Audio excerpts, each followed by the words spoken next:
In Kansas by Mariah Francis, Anna Rungan, and Jasmine Tulloch. Background information.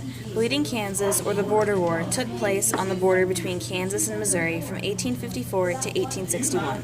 This war was fought between the Free Staters, anti-slavery, and the Border Ruffians, pro-slavery, to determine whether or not Kansas would allow slavery or outlaw it.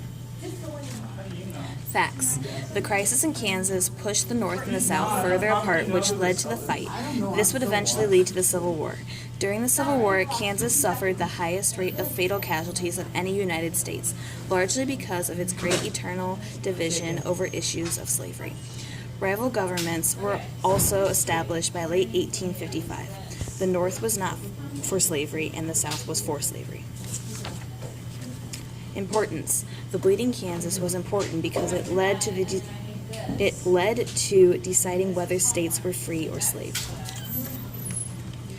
The topic question is, how was this event connected to slavery, states' rights, and sectionalism, and therefore a contributing factor to the Southern secession?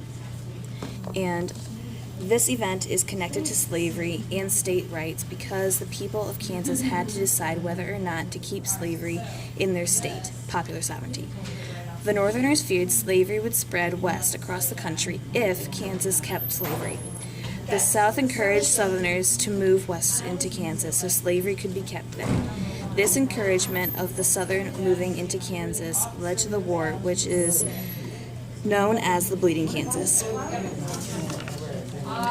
This is where we found our information, and the question we have is, did Bleeding Kansas have an effect on slavery after the war? And the North and South fought to determine whether or not Kansas would become a free or slave state. Yes.